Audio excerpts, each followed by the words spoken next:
À force de te dire que tu vas l'avoir,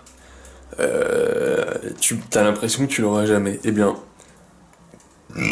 laisse-moi t'enlever tes doutes et te dire qu'en fait, je peux pas attendre plus. Parce que je te promets, c'est incroyable. C'est...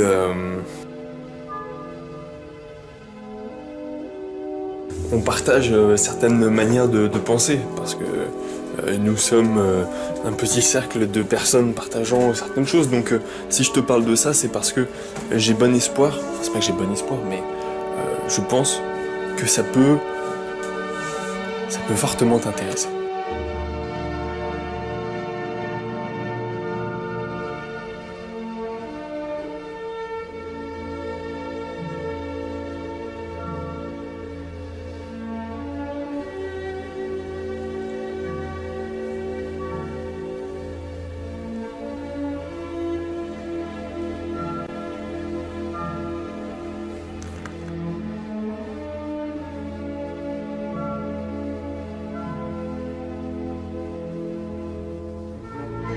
Est-ce que tu as déjà remarqué comment fonctionne la pensée, le savoir? Le savoir fonctionne uniquement par des relations entre des idées, des concepts. Par exemple, un arbre, le concept d'arbre est relié à la fois, est relié à tout un ensemble de choses en fait. Il est relié déjà à l'idée, à l'image que tu t'en fais, à quoi ça doit ressembler. Le fait que ça a des feuilles, le fait que ça peut produire ça produit même, c'est sûr, des fruits pour se reproduire. Si je te dis maison, tu penses à un toit et des murs. Tu penses au terrain qui est autour, tu penses aux pièces à l'intérieur. Je pourrais continuer à te faire des listes, qu'est-ce que c'est qu'un livre, qu'est-ce que c'est qu'une chaise, qu'est-ce que c'est qu'un humain, qu'est-ce que c'est machin. En gros, ce que tu as pu voir dans les deux exemples que je t'ai montrés, c'est que un concept est défini en fait par son lien à plein d'autres concepts. En gros, on associe des mots ensemble, mais si tu veux, quelle est la nature vraiment de la connaissance même? Puisque les idées, elles ont pas d'existence même, puisque c'est leur relation. En fait, c'est des relations entre relations. Si t'as compris cette idée d'interrelation, d'interdépendance, je pense qu'on peut enfin entrer dans le sujet des patterns.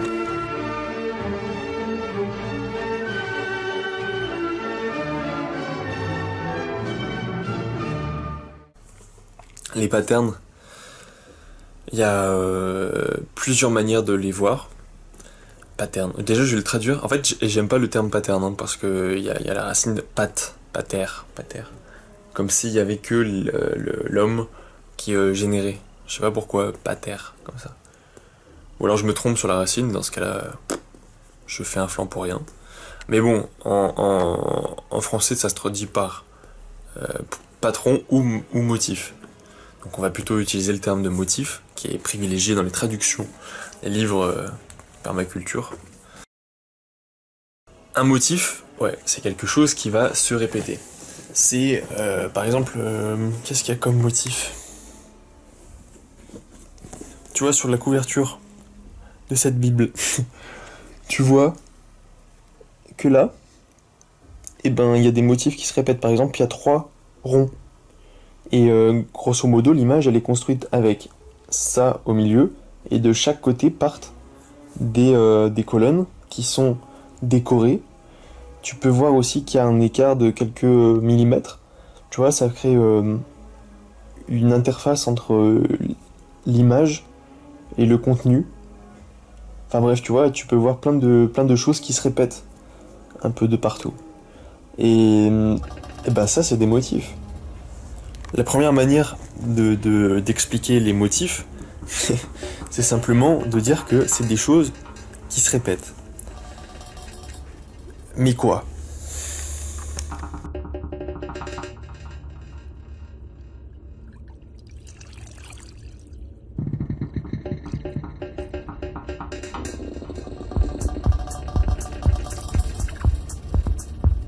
Sur cette carte de tarot,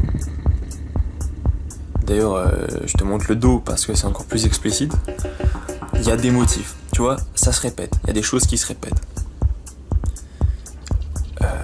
On pourrait se dire que du coup un motif c'est la répétition d'une même chose. Mais c'est pas ce que j'ai dit. J'ai dit qu'il y a des choses qui se répètent. J'ai pas dit que c'était tout le temps la même chose. Il y a, en fait, on va dire, tu vois, si je délimite le carré là, par exemple ce carré, tu pourrais dire que c'est le même que lui, que c'est le même que lui, que c'est le même que lui. Pourtant, il existe de manière unique dans l'espace. Il est au dos de cette carte qui est dans mon jeu, dans l'exemplaire de jeu, donc c'est un exemplaire de carte dans un exemplaire de jeu qui appartient à un exemplaire d'humain. Donc cette carte elle est unique et du coup la position même du motif est unique. Donc un motif c'est pas le carré que tu vois en fait. C'est pas cette expression. Le motif c'est la chose derrière. Pour l'instant, je l'explique, je sais ce que c'est, mais je parle tranquillement, toujours avec des choses. Le motif, c'est la chose commune à toutes ces formes uniques, tous ces individus de carré comme ça. Tous ces individus, hein, ils sont uniques juste parce que dans l'espace, ils sont différents, parce qu'ils bougent, parce qu'ils sont jamais... Voilà, tu vois, on dirait que c'est les mêmes, mais ils ont chacun leur position, et ils ont chacun plein de choses qui sont différents les uns des autres. Et pourtant le motif les unit. Le motif qui veut qu'il y ait des carrés qui soient séparés par de traits, etc. C'est la règle qui dirige la répétition de ces individus. En fait, c'est leur point commun. Et si par exemple on mettait un carré sans un truc au milieu, eh ben il y aurait deux types de motifs. Il y aurait trois types de motifs. Si tu te souviens bien, il y a trois types de motifs. Sur cette carte, t'as des pièces jaunes et des pièces oranges. Donc sur les côtés, t'as le motif pièce jaune et à l'intérieur t'as le motif pièce orange. Enfin denier, voilà. Mais bon, on appelle ça des pièges. Tu pourrais dire du coup il y a deux types de motifs, mais en fait il y en a trois. Parce qu'il y a le motif qui fait que c'est tous les deux des pièces en fait. Donc il y a trois motifs. Il y a le motif pièce et des motifs plus spécifiques. Si tu descends en précision, enfin si tu gagnes en précision, en détail, il y a les pièces jaunes, les pièces oranges. Voilà. Du coup, ce qui fait les motifs, bah, c'est les traits spécifiques. Et ce qui exclut, ce qui fait qu'un motif ne s'applique pas à un individu, c'est le fait qu'il exclut certaines de ses propriétés. Si par exemple, je dis que le motif denier orange, et ben, il a un fond orange, que je regarde cet individu dont le fond est jaune, alors j'exclus, je l'exclus, il obéit pas au motif, aux règles du motif pièce orange. Voilà. Bon, là ça c'était pour vite fait dire ce que c'est un motif.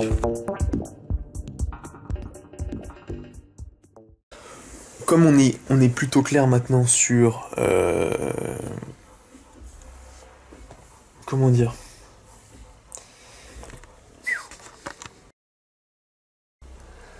si maintenant on est clair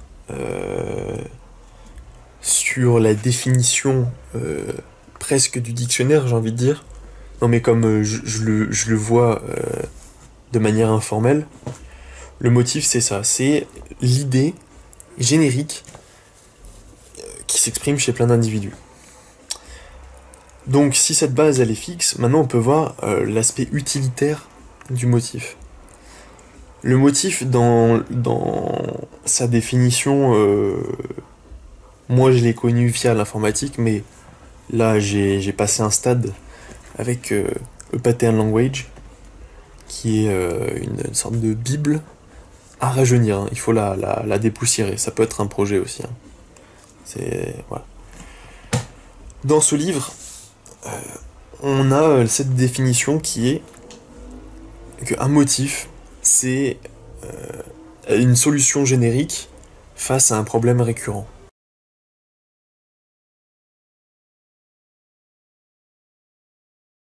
Ça s'applique à toutes les échelles, ça s'applique à tous les domaines, mais il s'agit à nous de découvrir, d'une part, ceux qui nous sont utiles pour notre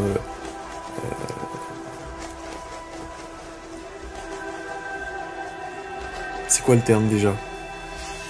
Épanouissement. Donc des patterns pour notre épanouissement, pour avoir les outils qui nous permettent de nous réaliser, de sortir d'une part de la survie et ensuite de s'actualiser, de s'individuer, voilà. Et il y a aussi une recherche à effectuer sur les patterns qui existent autour de nous pour en extraire une connaissance pas encore intégrée au moins à ton entourage. Après tu peux viser plus haut, mais il faut aussi dans ce cas-là s'intéresser à tout ce qui a déjà été fait. Et ça pour mon âge c'est trop tôt. Mais bon, ces patterns du coup ils servent, ces motifs ont vraiment une dimension utile, puisque c'est des solutions pas concrètes, mais des solutions qui marchent à tous les coups et que tu peux adapter parce qu'elles sont génériques à tous les contextes. Donc ça veut dire que ça te donne les règles. Les règles, c'est clairement ça pour que la chose que tu cherches à créer fonctionne. C'est en gros une observation empirique de tout ce qui rend les choses vivantes. C'est difficile à exprimer, mais ça c'est dans un autre livre.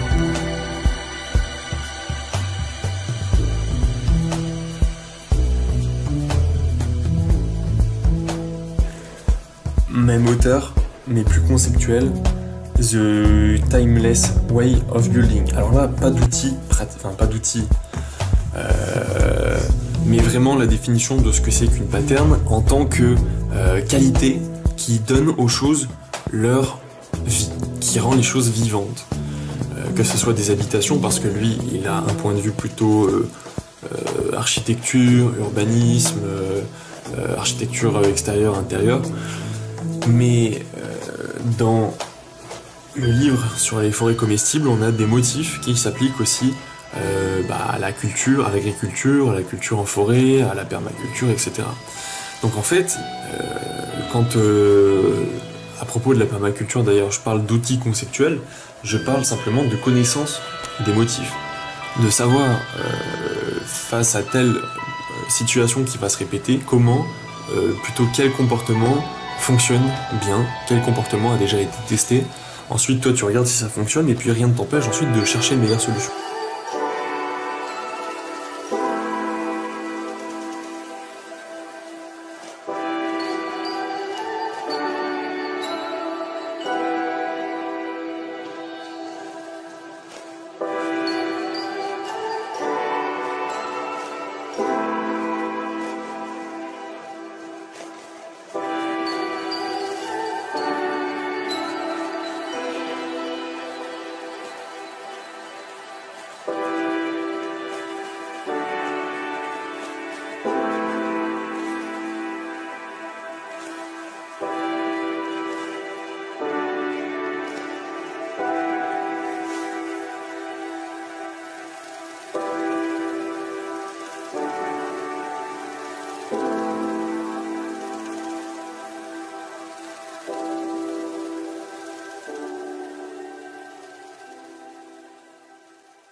Je vois que t'as du mal à me croire. T'as l'impression que là je te vends de la magie en fait et que c'est du pipeau, mais pas du tout mon garçon. Mademoiselle, pas de problème. Donc je vais te montrer un peu de quoi il retourne. Donc dans ce livre, A Pattern Language, on a une liste de motifs associés donc à différentes échelles. Là, pour la gestion, la planification des villes, par exemple, tu vois, je trouve local town hall. Donc ça veut dire, je suppose, le fait d'avoir une mairie accessible, un endroit où adresser ses doléances, entre guillemets. Enfin bref, c'est des choses en fait auxquelles il faut penser pour que la chose que tu veux créer fonctionne. Si je suis absolument extatique depuis quelques jours à propos de ce livre, c'est parce qu'en fait il met en lien plein de connaissances. En fait, je vois que toutes les connaissances, toutes les choses qui m'intéressent en fait peuvent être traduites en pattern, et que à partir du moment où je pourrais extérioriser les choses sous forme de pattern, alors je pourrais échanger très facilement de manière très sommaire, puisque là, comme eux le définissent, c'est définition d'une situation, d'un contexte qui se répète, et une solution générique. Donc tu vois, ça tient en une demi-page en fait. Voilà, après là c'est de l'explication. Je suis donc extatique parce que d'une part, je trouve que c'est une excellente manière de parler, c'est un très beau, c'est vrai que c'est du langage, un langage dans son sens mathématique, mais aussi conceptuel et là pratique aussi, puisque l'idée derrière ces patterns que lui voit pour les villes, les habitations, les constructions, c'est de pouvoir nous donner, nous qui habitons ensemble, des clés pour parler le même langage au niveau architectural, au niveau, enfin bon, à tous les niveaux. Voilà. Bon, en tout cas, ce livre, tu peux le trouver en PDF sur internet, enfin les deux livres là dont je t'ai parlé, et ça vaut vraiment le détour. Ils sont en anglais malheureusement, hein, mais bon. Moi de toute façon, je suis vachement influencé, j'essaie de t'en parler, mais ça vaut le détour parce que ça donne vraiment une idée de ce dont on se nourrit, ce dont il faut se nourrir pour s'alourdir en termes de comment dire, de design et de compréhension de la vie, presque. Donc là, je suis dans le livre sur les forêts comestibles, et je te montre, hein, c'est à peu près la même idée. Ils ont fait le même système, où ils ont défini le problème récurrent, et la solution générique ici. Voilà. Ça, à mon avis, on peut le faire pour énormément de choses, pour énormément de problèmes récurrents qu'on a dans la vie, dont on parle à mort sur YouTube.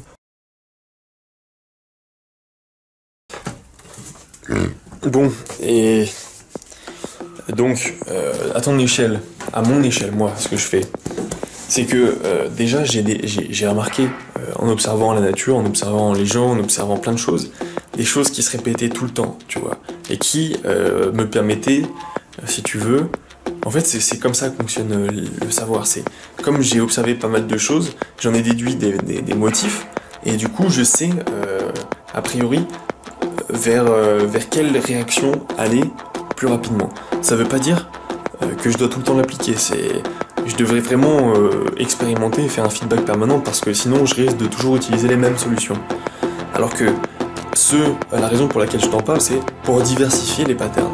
Il y a des patterns qui existent déjà dans ces livres, qui sont intéressants à regarder, mais il y a aussi des patterns sur des choses déjà observées par d'autres personnes, mais avec un langage très complexe. Là, c'est très simple. Face à tel cas, telle réponse. Voilà. C'est comme ça que fonctionne un forum. Et ben là, c'est la synthèse d'un forum. Ça serait la synthèse d'un forum. Donc c'est important qu'on commence à noter les patterns, les choses qui se répètent.